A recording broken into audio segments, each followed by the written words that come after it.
नमस्कार। आपने सबने नवरात्रिना पावन पर्वनी अनेक अनेक शुभकामनाओं।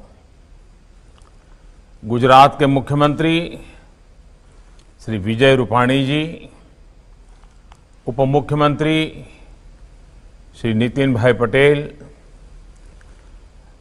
गुजरात भाजपा प्रदेश अध्यक्ष और संसद में मेरे साथी श्रीमान CR पाटिल जी, अन्य सभी मंत्रीगण, सांसदगण, विधायकगण, मेरे किसान साथियों, गुजरात के सभी भाइयों और बहनों, नवरात्रि के इस पावन पर्व में मां अंबे के आशीर्वाद से आज गुजरात के विकास से जुड़े 3 अहम प्रोजेक्ट्स की शुरुआत हो रही है। आज किसान सूर्योदय योजना, गिरनार रोपवे और देश के बड़े और आधुनिक कार्डियक हॉस्पिटल गुजरात को मिल रहे हैं।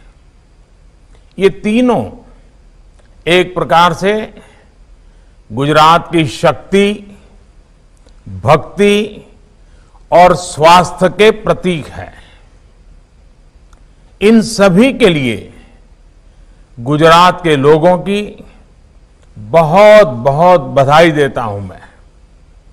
भाइयों और बहनों, गुजरात हमेशा से असाधारण सामर्थ्य वाले लोगों की भूमि रही है। पूज्य बापू और सरदार पटेल से लेकर गुजरात के अनेक सपूतों ने देश को सामाजिक और आर्थिक नेतृत्व दिया है।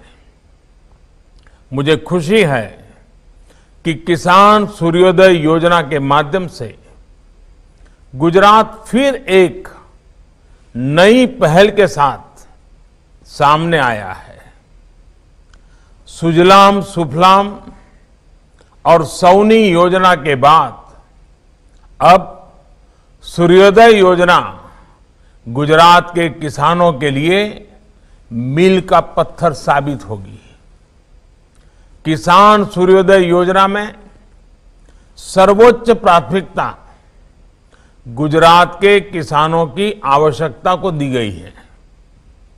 बिजली के क्षेत्र में बरसों से गुजरात में जो काम हो रहे थे, वो इस योजना का बहुत बड़ा आधार बने हैं। एक समय था जब गुजरात में बिजली की बहुत किल्लत रहती थी।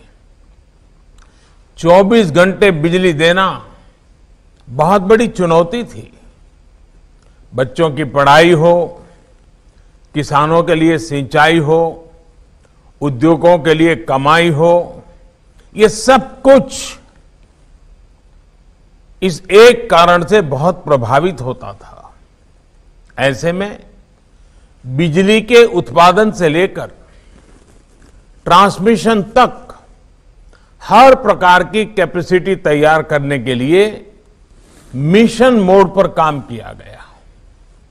गुजरात देश का पहला राज्य था जिसने सौर ऊर्जा के लिए 1 दशक पहले ही व्यापक नीति बनाई थी।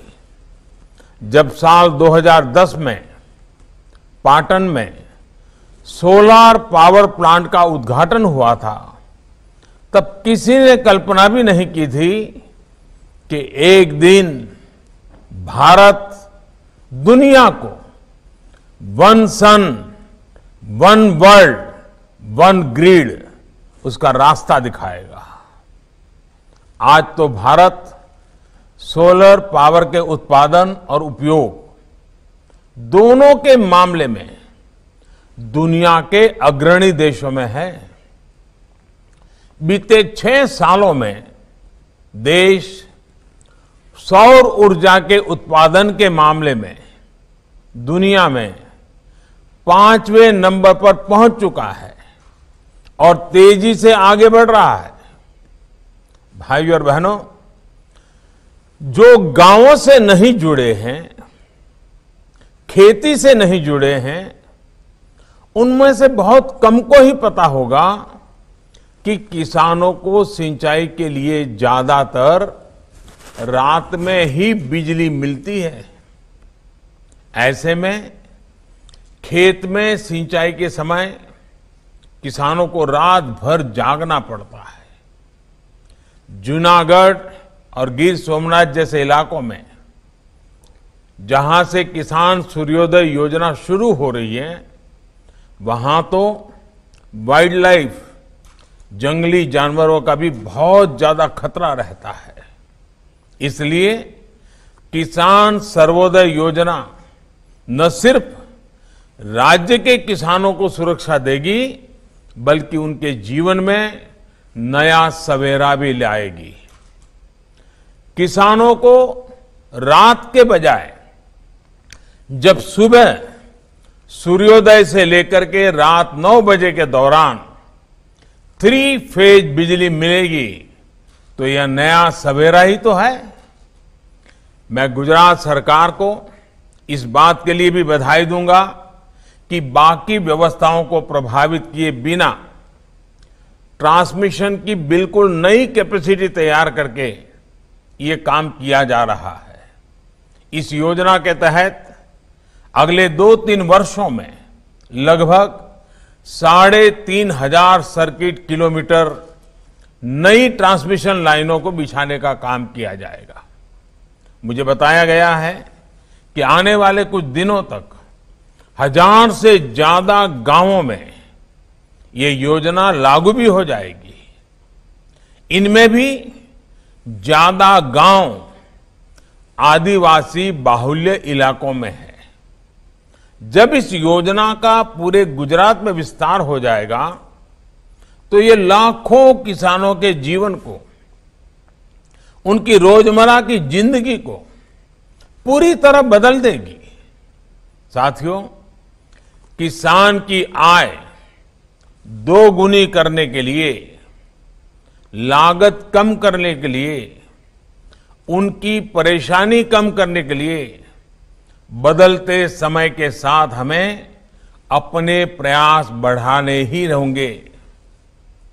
किसानों को कहीं पर भी अपनी उपज बेचने की आजादी देना हो, या फिर हजारों किसान उत्पादक संघों का निर्माण, सिंचाई की अटकी हुई परियोजनाओं को पूरा करने का काम हो, या फिर फसल बीमा योजना में सुधार, यूरिया की 100% नीम कोटिंग हो, या फिर देश भर के करोड़ों किसानों को सॉइल हेल्थ कार्ड, इसका लक्ष्य यही है कि देश का एग्रीकल्चर सेक्टर मजबूत हो, किसान को खेती करने में मुश्किल न हो। इसके लिए निरंतर नई नई पहल की जा रही है। देश में आज अन्नदाता को ऊर्जादाता भी बनाने के लिए काम किया जा रहा है। कुसुम योजना के तहत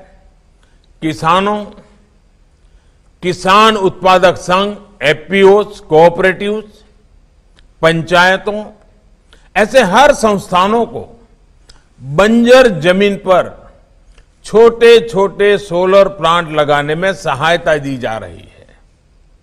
देश भर के लाखों किसानों के सोलर पंपों को भी ग्रिड से जोड़ा जा रहा है। इससे जो बिजली खेतों में पैदा होगी, उसको किसान जरूरत के हिसाब से अपनी सिंचाई के लिए उपयोग कर पाएंगे और अतिरिक्त बिजली को बेच भी पाएंगे। देश भर में करीब 70.5 लाख किसान परिवारों को सोलर पंप लगाने में मदद की जा रही है। इससे किसानों को सिंचाई की सहूलियत भी मिलेगी और उन्हें अतिरिक्त आय भी हो जाएगी। साथियों, गुजरात ने तो बिजली के साथ साथ सिंचाई और पीने के पानी के क्षेत्र में भी शानदार काम किया है। इस कार्यक्रम में जुड़े हम सभी जानते हैं कि गुजरात में पानी की क्या स्थिति थी। बजट का बहुत बड़ा खर्चा, सालों तक पानी के पीछे ही खर्चना पड़ा है। ये बहुत लोगों को अंदाज नहीं होगा कि गुजरात पर पानी के पीछे आर्थिक बोझ बहुत बड़ा रहता था। बीते 2 दशकों के प्रयासों से आज गुजरात के उन जिलों, उन गांवों तक भी पानी पहुंच गया है जहां कोई पहले सोच भी नहीं सकता था। आज जब हम सरदार सरोवर को देखते हैं, नर्मदा जी के जल को गुजरात के सूखाग्रस्त क्षेत्रों तक पहुंचा रही नहरों के नेटवर्क को देखते हैं, वाटर ग्रिड्स को देखते हैं, तो गुजरात के लोगों के प्रयासों पर गर्व होता है। गुजरात के करीब 80% घरों में आज नल से जल पहुंच चुका है। बहुत जल्द गुजरात देश के उन राज्यों में होगा जिसके हर घर में पाइप से जल पहुंचेगा। ऐसे में जब आज गुजरात में किसान सर्वोदय योजना शुरू हो रही है, तो सभी को अपना एक प्राण, एक मंत्र फिर दोहराना है। ये मंत्र है पर ड्रॉप मोर क्रॉप का, पर ड्रॉप मोर क्रॉप का। जब किसानों को दिन में बिजली मिलेगी तो हमें ज्यादा से ज्यादा पानी बचाने पर भी उतना ही जोर देना है, वरना ऐसा ना हो कि चलो भाई बिजली आई है, पानी बह रहा है, हम आराम से बैठे हैं, फिर तो गुजरात बर्बाद हो जाएगा, पानी खत्म हो जाएगा, जिंदगी मुश्किल हो जाएगी। दिन में बिजली मिलने की वजह से किसानों के लिए भी माइक्रो इरिगेशन की व्यवस्थाएं करना आसान होगा। गुजरात ने माइक्रो इरिगेशन के क्षेत्र में काफी प्रगति की है। टपक सिंचाई हो या स्प्रिंकलर हो, किसान सर्वोदय योजना से इसके और विस्तार में मदद मिलेगी। भाइयों और बहनों, गुजरात में आज सर्वोदय के साथ ही आरोग्योदय भी हो रहा है। ये आरोग्योदय अपने आप में एक नया नजराना है। आज भारत के सबसे बड़े कार्डियक अस्पताल के रूप में UN Mehta institute of cardiology and research centre का लोकार्पण किया गया है। ये देश के उन चुनिंदा अस्पतालों में से हैं जिसमें वर्ल्ड क्लास इंफ्रास्ट्रक्चर भी है और उतनी ही आधुनिक हेल्थ फैसिलिटी भी है। बदलती लाइफस्टाइल के कारण हार्ट से जुड़ी समस्या को हम देख रहे हैं, दिनों दिन बढ़ती चली जा रही, वन छोटे बच्चों में हो रही है। ऐसे में ये अस्पताल गुजरात ही नहीं, देश भर के लोगों के लिए बहुत बड़ी सुविधा है। भाइयों और बहनों, बीते 2 दशकों में गुजरात ने आरोग्य के क्षेत्र में भी अभूतपूर्व काम किया है। चाहे वो आधुनिक अस्पतालों का नेटवर्क हो, मेडिकल कॉलेज हो या हेल्थ सेंटर्स हो, गांव-गांव को बेहतर स्वास्थ्य सुविधाओं से जोड़ने का बहुत बड़ा काम किया गया है। बीते 6 सालों में देश में स्वास्थ्य सेवा से जुड़ी योजनाएं शुरू हुई हैं, उनका भी लाभ गुजरात को मिल रहा है। आयुष्मान भारत योजना के तहत गुजरात के 21 लाख लोगों को मुफ्त इलाज मिला है। सस्ती दवाइयां देने वाले 525 से ज्यादा जन औषधि केंद्र गुजरात में खुल चुके हैं। इसमें से लगभग 100 करोड़ रुपए की बचत गुजरात के सामान्य मरीजों को हुई है। भाइयों और बहनों, आज गुजरात को जो तीसरा उपहार मिला है, उससे आस्था और पर्यटन दोनों ही आपस में जुड़े हुए हैं। गिरनार पर्वत पर मां अंबे भी विराजती हैं, गोरखनाथ शिखर भी है, गुरु दत्तात्रेय का शिखर भी है और जैन मंदिर भी है। यहां के हजारों सीढ़ियां चढ़कर जो शिखर पर पहुंचता है वो अद्भुत शक्ति और शांति का अनुभव करता है। अब यहां विश्व स्तरीय रोपवे बनने से सबको सुविधा मिलेगी, सबको दर्शनों का अवसर मिलेगा। अभी तक मंदिर तक जाने में जो 5-5, 7-7 घंटों का समय लगता था, वो दूरी अब रोपवे से 7-8 मिनट में ही तय हो जाएगी। रोपवे की सवारी एडवेंचर को भी बढ़ाएगी, उत्सुकता भी बढ़ाएगी। इस नई सुविधा के बाद यहां ज्यादा से ज्यादा श्रद्धालु आएंगे, ज्यादा पर्यटक आएंगे। साथियों, आज जिस रोपवे की शुरुआत हुई है वो गुजरात का चौथा रोपवे है। बनासकांठा में मां अंबा के दर्शन के लिए, पावागढ़ में, सतपुड़ा में 3 और रोपवे पहले से काम कर रहे हैं। अगर गिरनार रोपवे में रोड़े न अटकाए होते तो यह इतने वर्षों तक अटका नहीं होता। लोगों को, टूरिस्टों को इसका लाभ बहुत पहले ही मिलने लग गया होता। एक राष्ट्र के रूप में हमें भी सोचना होगा कि जब लोगों को इतनी बड़ी सुविधा पहुंचाने वाली व्यवस्थाओं का निर्माण इतने लंबे समय तक अटका रहेगा तो लोगों का कितना नुकसान होता है, देश का कितना नुकसान होता है। अब जब ये गिरनार रोपवे शुरू हो रहा है तो मुझे खुशी है कि यहां लोगों को तो सुविधा मिलेगी ही, स्थानीय युवाओं को रोजगार के भी अधिक अवसर मिलेंगे।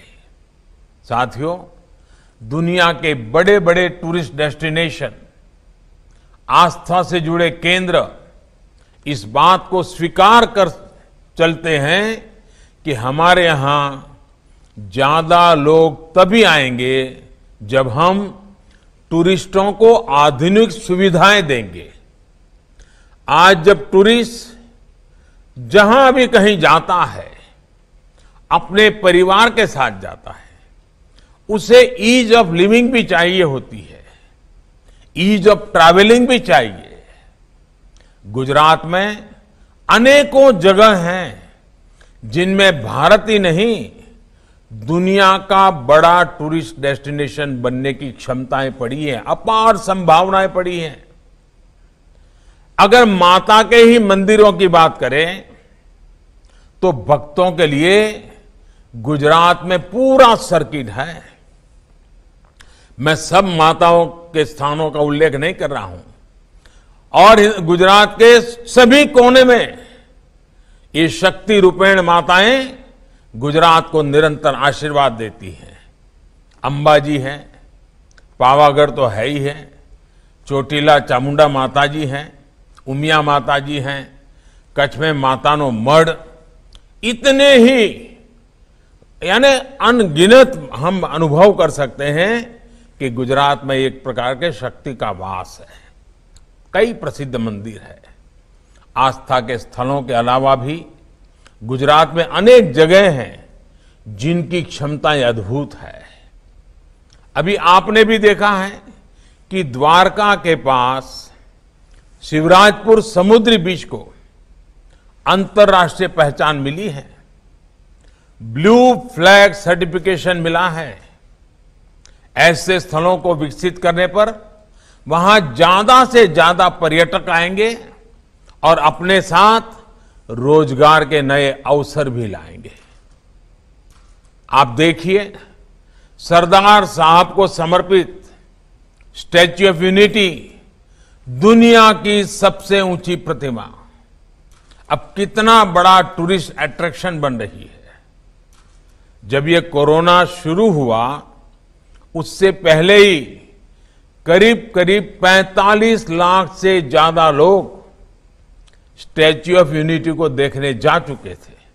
इतने कम समय में 45 लाख लोग बहुत बड़ी बात होती है। अब स्टैच्यू ऑफ यूनिटी को फिर से खोला गया है तो ये संख्या फिर तेजी से बढ़ रही है। इसी तरह छोटा सा उदाहरण देता हूं मैं। अहमदाबाद में कांकरिया झील, कांकरिया तालाब तक पहुंचने वालों की संख्या, एक जमाना था वहां से कोई गुजरता नहीं था, दूसरा रास्ता लेता था।